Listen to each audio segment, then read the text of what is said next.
Thank you, everyone, and welcome. I first want to recognize and acknowledge someone who has worked up here in Harrisburg for 35 years, and most of that time spent working on issues dealing with human services and addiction, and she just retired. And that's my former executive director, Melanie Brown of the Human Services Committee.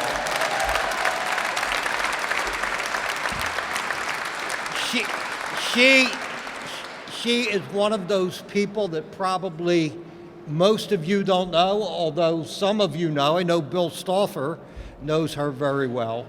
But I can assure you that she has worked tirelessly on your behalf, making sure that people have the opportunity to get into treatment, whether they have the money or the insurance to be able to do so.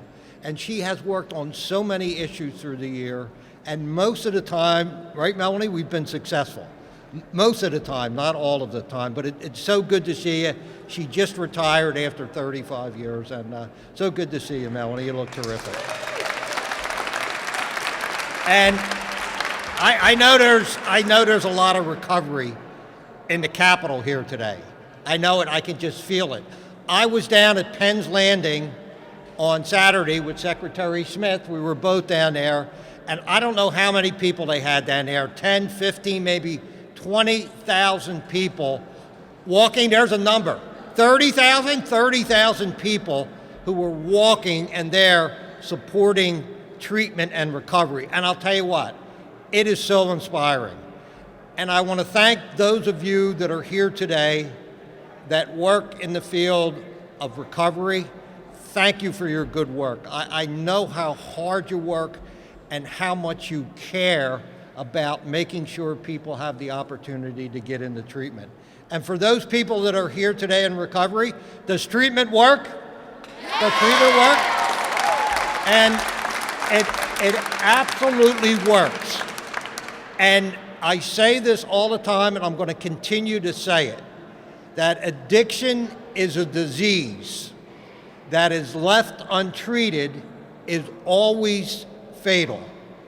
And that recovery works if you get the proper treatment for the proper length of stay.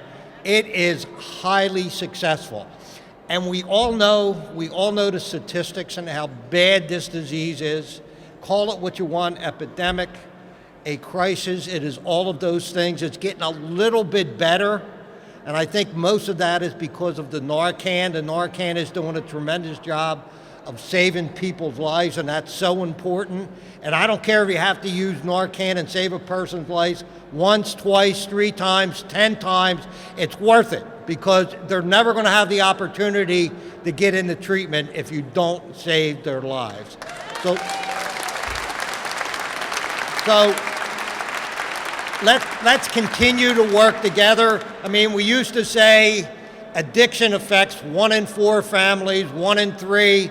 I think it's 1 in 2. It might be almost every family that has a loved one or a family member or a friend that they know that has an addiction. And the one thing that gives me a little bit of hope is that we're starting to hold these drug companies accountable for the disaster that they created, not only here in Pennsylvania, but across this country. And you look at some of the states and the verdicts, and they're starting to make payments. There are civil suits out there. There are now starting to be criminal suits. And I think some of these people, these executives and these board of directors, ought to be taken out in handcuffs and put in jail for the mess that they created around this country.